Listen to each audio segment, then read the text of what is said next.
Nå skal vi begynne på seminarets siste del, som kunstnerpresentasjoner. Og først ut prosjektet Eyes as Big as Plates, som prosjektet til den norsk-finske duoen Caroline Hjort og Rita Ikonen. Deres felles prosjekt startet som en undersøkelse av folkloristiske forklaringer på naturfenomener. I løpet av et drøyt tiår har det utviklet seg til en global undersøkelse av det moderne menneskets tilhørighet i naturen.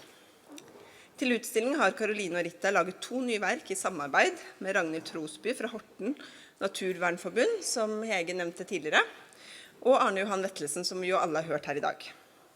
I dette innlegget skal vi bli kjent med prosessen fra idé til ferdig verk, og engasjementet til menneskene bak bildene. Velkommen til Rita og Caroline. And this will be in English, so the stage is yours. Welcome. Okay.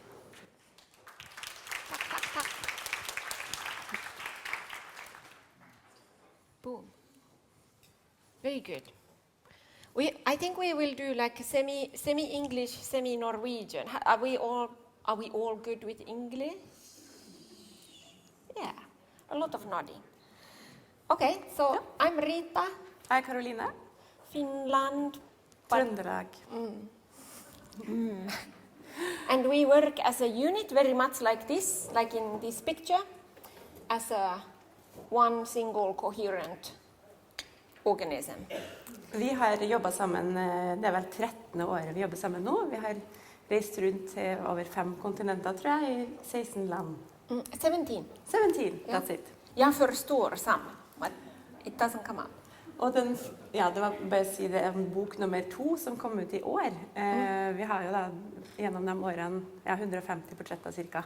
Og første boka var litt mer, utgangspunktet var jo da, som ble nevnt her, personifisering av naturen, og om egentlig folkeeventyr hadde noe slags relevant i vår tid. Men ettersom vi da har krysset både landegrenser og kulturelle grenser og kjønnsperspektiver og all slags grenser egentlig, så har fokuset endret seg litt. So we're focusing now more on humans and their relationship to nature or lack thereof. So also going deep into the disconnectedness, which we've heard a lot about today. So our project, we like to call it our adventure club. And we wondered, should we even go into the whys of that? But maybe not. Yeah, but maybe, then we go to English actually, but maybe that's all right. It's a kind of excuse to ask a million questions. Yes. I felt, I nearly recognized with Arne Johan Vetlesen's 3-year-old son, because it feels like that's what we're doing. It's our excuse to know more and meet strangers. We went to the school the other day with the Preus museum. We're running a project with the high schoolers. And with them, we were telling that you really have the superpower of having the title of being a student, and you have the excuse to go and ask questions and demand answers. And I think for us, we have had to come up with an art project to kind of serve similar function, to be allowed to approach strangers and go very deep, very quick. And we often talk about serendipity, how that's really our project manager, kind of getting us around and steering how we go about tilfeldighet. Serendipity is a great English word. I don't think there's an exact Norwegian translation, actually. But tilfeldigheter og på lykke og fromme, hvor langt kommer man. Og det inkluderer både oss, men også utstyr vi har med oss. Vi jobber analogt, og alt kan skje, også død over kamera, uten at man vet det på reise her på Island, for eksempel.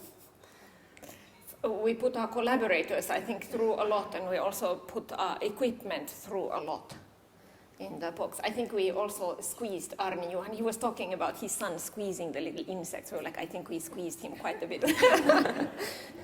But he made it.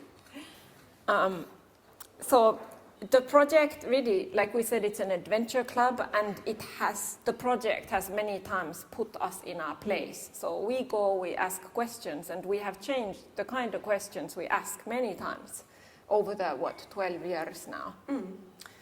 Yngre Anita her fra Krampenes, en kvinnelig reindriftseier og hennes niese. Vi gjorde et utsmykningsprosjekt i Øst-Finnmark og ville gjerne inkludere dem i portrettserien. Vi var tilfeldigvis der i september, og så spurte vi om vi kunne få lov å portrettere dem, for vi ville krystallisere deres person og det de driver med, og hva som betyr noe for dem. And then we kind of were immediately put in a very specific place. Yes, like this is not the time of year when we can actually do justice to us, our livelihood, and what we stand for, and what's our culture about. But if you come back, I think it was in 3 months' time, we will include you in the reindeer roundup, and we will show you everything. You can stay with us, we'll feed you, and you can take all the photos you want. And we're like, okay, absolutely, respect your wishes. We shall do just that. And then, thanks to many people like Finno, this kind of maneuvers are possible. But yeah, it's a lot of listening and a lot of respecting the people that we work with, and it always comes from these people, whatever ends up happening. Så hvert bilde starter alltid med en samtale. Ofte det da, som sagt, fremmede som vi bare synes ser interessant ut. Mer i senere tid så har det vært blant annet Hege Øli, kurators råd om å ta kontakt med Arne Johan Vetlesen som bor i Horten for denne utstillingen. Men utgangspunktet alltid at vi blir kjent med den personen med så god tid eller liten tid som den personen har. Og ut fra den samtalen så deler den personen det den vil om seg og sitt forhold til sine omgivelser. Og ut fra den samtalen så velger vi sammen, og helst fra den personen, velger et sted som har betydning for den personen, og med et materiale som også har noe slags signifikans. And the way this operation works, if we have to divide us as a unit, Caroline is really in charge of the cameras, handles it just like this, if we are shooting up into a tree. Og Rita, hun da masterskulptør, som rett og slett lager. Hun kan gå på gata, og så, mens andre folk går fra A til B, så plukker Rita med seg døde paraplyer, andre ting som folk anser som søppel, og så gjør det om til hva slags skulptur bare kunne ønske. We're very big fans of good rubbish. But it's very much like this, so yeah. One vision. One vision goes like this. And then that vision goes on to the other person. I skipped one, didn't I? But it's good. Fordi det her vi snakker ofte, det et fotomuseum, det en fotoutstilling, men jeg tror kanskje halvparten av prosjektet også teksten som da resultatet fra det møtet. For eksempel med Arne Johan så fikk vi æren av å generøst få 2 timer hans tid til å bare spørre 1 million spørsmål på 2 timer i november. Og så det utgangspunktet som sagt for det som skal skje etterpå, så egentlig så foto en slags bonus til slutt på alt det vi får, vi prøver å lære, og så formidle videre. Så halvparten av prosjektet dedikert til prosessen, og også teksten som kommer ut av det møtet da. And again, when we work on our texts, we work on a lot on Google documents. So I write something, Caroline comes and basically rewrites it, and then I come and rewrite it, and then she rewrites it, and so it's we are very involved. Og det også forhåpentligvis, vi kaller dem jo aldri modeller, men collaborators, samarbeidspartnere, de jo medprodusenter av verket i høyest grad. Og de gir oss jo tillit, alle veldig egentlig ganske modige. Til å begynne med så visste jo ingen av dem som vi samarbeider med hva de bega seg ut på, men nå kan vi jo i hvert fall vise dem litt sånn, ok, du ser fort om det her din kopp te, om du vil komme litt nærmere Rita som putter mose i alle slags kroppsåpninger nesten. And we hope it isn't always the case, but that the moment of being part of one of these shoots for the collaborator is an opportunity to go into their surroundings and just be. You know, like how we go out and for jogging, or we go out for running, or we go out to do something. But it's very nice to just go and be. And I think that's something the project has taught us, and we've kind of incorporated in our lives too. Like, oh, I'm going out. That's it. I think we have a slide of Arne Johan doing that to perfection at the end. Oh, I hope. Possibly. Ding!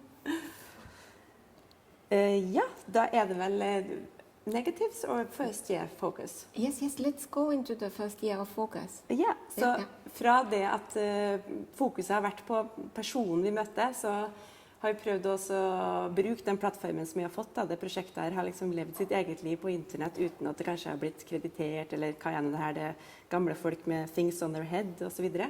Så har vi prøvd å tenke, ok, vi har en plattform som vi kan prøve å gjøre noe nytte for oss utover det at det er en portrettserie fra forskjellige deler av verden. Så da har vi prøvd å fokusere mer på folk som da er direkte berørt, eller som har noe å ytre seg om på vegne av situasjonen som vi nå befinner oss i, for å se om kunst i hele tatt har noen muligheter til å endre handlingsmønstret vårt, egentlig, eller hvordan vi ser på verden.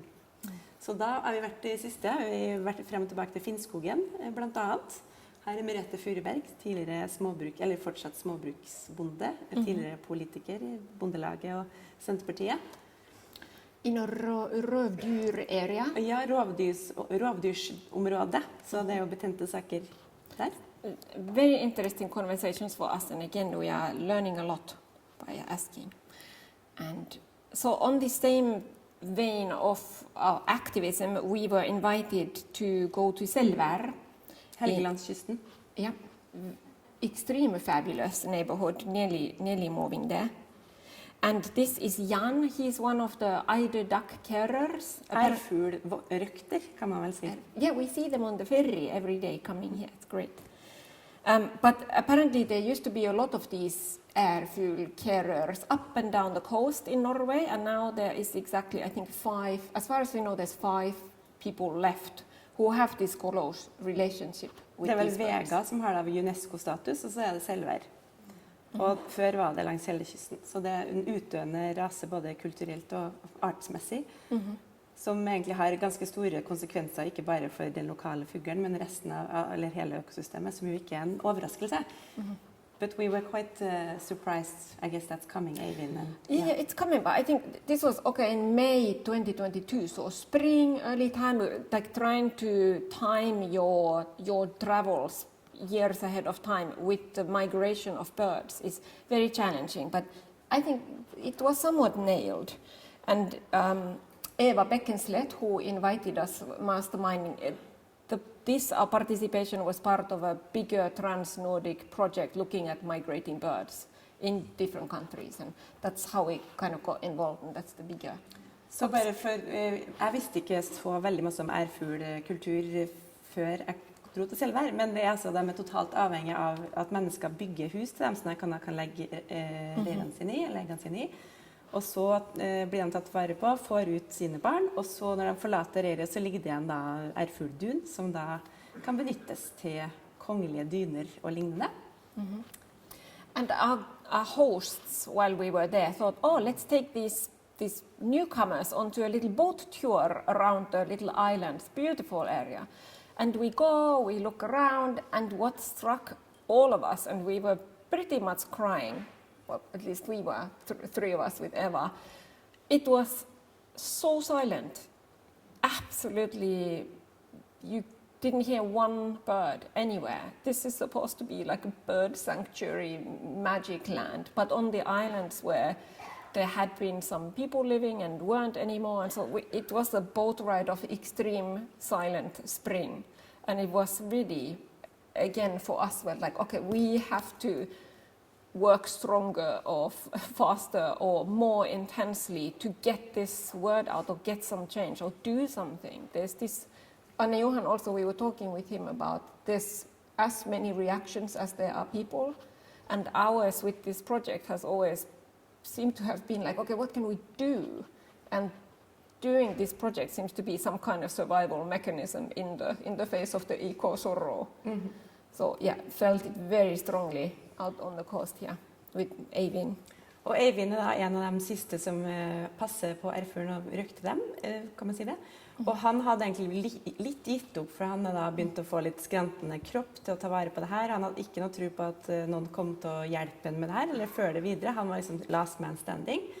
Men så spurte vi, ok, hvis vi da får en liten call-out, vil du ha hjelp? Så bare, ja takk, veldig gjerne.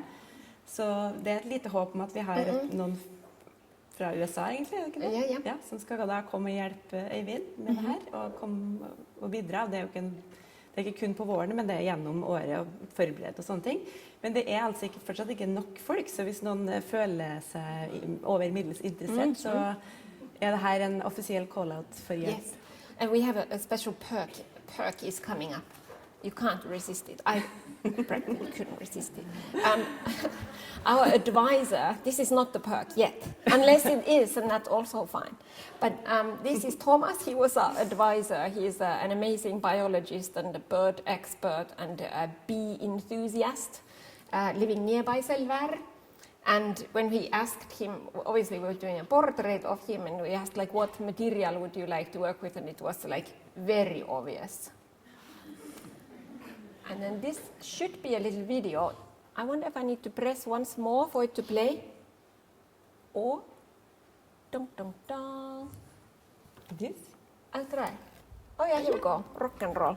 We don't need sound. More about, yes. Will you tell about the down, where it comes from? I think I just told them back a few from minutes the ago. Ja. Så, thank you. Så når ærfuglen ligger på eggene, så plukker de fjærene fra brystet sitt for å da få varme og trygghet til sine små. Og så det da, når de da ferdig med jobben sin, da har jo da, det var også interessant at vi så jo par med ærfugl nå, så det betyr nok at de driver og dater litt grann. For visst nok så da, når hundene ferdig med eggene sine, så forsvinner mannfolkene på sjøen. Og da, that's it, da ser de ikke hverandre igjen. Mens damene da ligger på eggene, og de spiser ikke og drikker nesten ikke. På how many days were they lying on the... Too many. Yeah. It's not right. Men uansett, det I hvert fall ikke sånn at man tar ikke duna fra Anna mens hun på reiret. Det skjer I etterkant. Hence the little hut, and hence the human caring for it, so that the hut, the down doesn't fly away, and all that stuff. So the Gerd? So this is the last eider duck cleaner left in Norway, as far as we know. Again, please prove us wrong. Her name is Gerd. Gerd, altså dunrensker, for de må renske duna etterpå for å kunne nyttiggjøre seg av den. Og hun sitter I det lille kjellerrommet sitt, der har gjort I store deler av sitt liv. Og renske dun, det altså det meditasjon på høyt plan, for det tar månedsvis å lage, jeg tror hun bruker et halvt år på en dyne, så det en dyne I året nå. Før når hun var litt sprekere, så var det 3 til 4 dyner I året. But that's really turbo mode, det turbo mode. To do like 3. Yeah. So the king and the queen have one of these duvets, obviously. It has extreme heat retention capabilities. And really, if anybody these days asks me what's my favorite material for sculpture, this down is just magically adhesive. Each feather has like little hooks. You didn't need any glue for Thomas's anything. It's just like, whoop, and it just held. We had to stop the shoot, actually, because it got too windy. Yeah. As in like a small breeze. Okay, there we go. I couldn't resist putting this. We just put out the book last year, and we have a whole section of Caroline's fabulous gymnast poses. We've even put like an exercise routine that you find an item that's as heavy as your, what is it, Mommy? 4.5 kilos or something? Yeah, no. Really? Is it that heavy? I don't remember now. But what's your camera? Mommy, our set. Yeah. So basically find an item that's as heavy as her camera and then kind of pick a pose like this and just hold it. Don't breathe. Close one eye and then just like stay there for a while.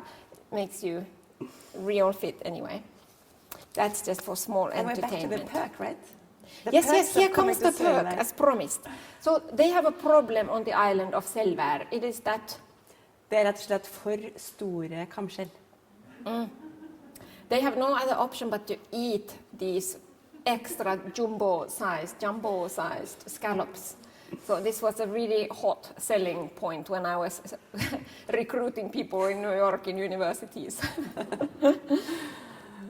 Yeah, okay. Så. Plutselig et hopp til Canada, Nova Scotia. Der var vi I september. Apropos, vi snakket om flyging I sted. How to fly around the world. One of those questions that we are asking ourselves. If anybody has some parameters that you have developed for your own practice when it comes to traveling in order to do climate work or raise awareness? Please, we would love to hear from you. That's another call out, because we are deeply troubled by ourselves with, as you can see, we are troubled. But we were there supporting one of the Mi'kmaq indigenous community activists, powerhouse of a woman. Yeah. And she was speaking at this rally, and of course we wanted to meet her and also to support their case, which was protecting a wetland. Isna Cove. Yeah. So again, land that's protected, but it's easier, we heard it's similar process here, it's easier to apply for forgiveness afterwards than to apply for the appropriate permissions beforehand. So that's what was happening here. And people, mainly from the indigenous community, were up in placards. Det här är Doreen da. De kallar det waterkeepers. Arne Johan snakket jo om det om å ha ritualer. Der er det jo absolutt ritualer rundt det å både miste land og få tilbake land, både når de vinner eller taper kamper for naturen. Da. That was new vocabulary for me, but yes. Tampe. Rituals for losing and winning on behalf of nature. Okay, can I learn that? So this is our shoot location. This is literally right behind where we were standing with the placard. So during the shoot, we could hear the chainsaws behind us. So technically, yes, we were trespassing, but this was Doreen's choice of location where she had been the week before to do a ritual with her community members. And back then, just a week ago, there'd been a little stream running through this place. Now, as we got there was just a good amount of mud.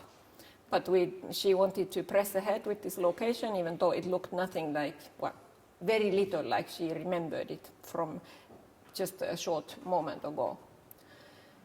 But yeah. Enda en bonus her, tror jeg. You know. I'm treated to really great things behind the scenes. Jude er enda en fra Mi'kmaq-samfunnet i Nova Scotia, eller Halifax.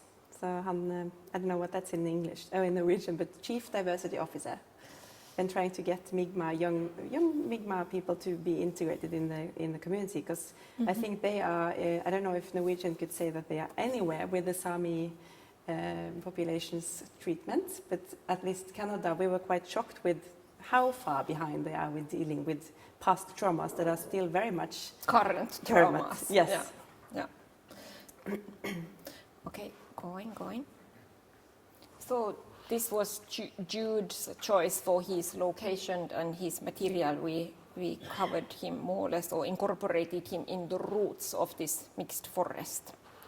And then we come to... Back to Horten. Horten. Ragnhild Trosby fra Naturvernforbundet skulle jo da vært her i dag. Og hun ville helst ikke være i sin egen... Altså, hun som person ville helst ikke ha noe med å gjøre med et kamera, men som hun har sagt flere ganger at vi har møtt, altså, hun gjør altså så mye hun ellers aldri ville gjort på grunn av saken, som da er selvfølgelig klimakrisa. Så når hun sa ja takk til å være med i prosjektet, så var det på en betingelse av at hun kanskje ikke trengte å se hvem personen var. Rather to see the main protagonist, which is the forest. Yeah. Another thing we were thinking as we were listening today was so much of this conversation is centering around like a human eyes, like I woke up to this because of my son something, or future generation of children. What is left for our children? But what about like the beetle or? But also like we create portraits of people in nature for people to look at, because it's most probable we are going to care about it if it's one of us in it. But I guess if we just portray a rock, that might be called then something else, like landscape photography or something, which is not the problem, but yeah, it's just something to think about. Back to Ragnhild. Okay, so so each portrait goes with a little text, so we thought we would read a little bit. It's also in the exhibition, the full text, but just a small snippet. Yeah, well, not the full text. The full text is 12 pages, but we've kind of condensed it to a tight 1.5 pages, which obviously we're just going to read this much, so bear with us, me. Okay, Right now, Ragnhild is fighting to protect a local forest in Horten called Eikestrandskogen, nestled between Rørestrand and Langgrunn. The forest is under threat of being developed into whatever is the current trend, a residential area, an adventure park, or most lately a Viking village. Yes, for real. The legislation is absolutely clear. Nothing can be built in the 100-meter belt along the water, but as long as you own it and apply for an exemption, it almost always goes through, she says. Ragnhild chose this forest for her portrait location and guided us through the area where she can name most living things along the walking paths that run through geological finds, swamp and old-growth deciduous forests, hugging a shallow beach with endangered salt marshes, lagoons, and an area thriving with reeds, perfect for waders' nests. And a call-out, which you'll also read in the catalogue there. An overview of the diversity and possible rare species of fungi, mushrooms, may strengthen the case for a permanent conservation of this unique habitat. If you, any one of you, or anybody watching this, happen to know about mushrooms, even a happy amateur is really equipped for this, and you would like to take on the challenge of mapping the fungi of this area, please get in touch with Hege Oli, hege.oulie, because I'm pronouncing that wrong, right? At preusmuseum.no. Or you can come up and talk to us. Yes, yes. And we'll Yes. delegate. So we need help, and Ragnhild needs help. Yeah. The forest needs help, let's face it. Absolutely. Okay? And then we have a familiar face from earlier today, Arne Johan Vetlesen. I'm still now realizing how starstruck we should be after this Oh, day. I'm still like, Still like, tung, tung, tung, yeah. tung. Sorry, Mike. Felt very generous with his time. So first managed to talk with him for 2 hours to 2 power outages in November. And then 2 days ago, he spent the whole day with us in Vestskogen, in the exact forest where the owl disappeared. So he's not here, but we will read a small snippet from the conversation and the text that is also, you can read it in the exhibition. And the image is supposed to also be part of the exhibition, but since the shoot happened yesterday, 2 days ago, the negative is still not processed. So the work will be up on that wall in weeks, in a matter of 2 weeks, 3 weeks, soon. Very soon. Well, At some point. soon is really good. In the meanwhile, we have these little process images and small little intro to, you heard him already, but poof. So his philosophy studies specialize in evil, ethics, political philosophy, genocide, and things like that. That's his words. And then in our conversation, we were one of those people always ask about hope. And it didn't come up today yet, but so what about hope? Arne Johan says this question comes up with all sorts of audiences. When a 16-year-old pupil, clearly worried, asks me, should young people like me be hopeful? I can't simply throw it in their face, no, forget about hope, no way. But I can say, you have a need for hope that I acknowledge and I respect you for that. There is good reason to be hopeful, but only when it plays out in actual change that we are part of. If that part is lacking, there's no point in talking about hope. Drive or energy as a word would be much better. And then I think he also mentioned Andreas Malm's book, How to Blow Up a Pipeline. And then after that book was released, he had reporters asking him too whether he would take such measures. And naturally, he had this well thought out answer ready. And I think we agree there, or I could say that at least. I accept physical obstruction to prevent fossil, especially coal. I think that is a valid moral and political argument that is now a necessary way to go forward to make a point. Property is a valid target, but endangering living beings, persons and animals is not. So Arne Johan believes this scenario of radicalization could be an intellectual wake-up call for many, with the potential of more acceptance for the fact that there is an urgent need for a shift. And then he finishes off with, that does not mean I am optimistic. We're in a terrible place currently. there.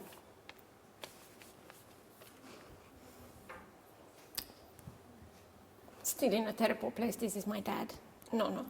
Tomorrow we are off to Finland, armed with all of this from today. I think all of these conversations will follow us. We are going on to a UNESCO... North Korea UNESCO Biosphere Reserve. And this is where my family is from. It's very close to the border with Russia. Here's my mother, who we photographed in 2012, right very next to that reserve. And basically, our plan over there is to continue doing what we're doing, but in a bigger scale, and to put this project into the family of these reserves, which are scattered all around the world. And their idea is to promote humans living in nature in a sustainable way.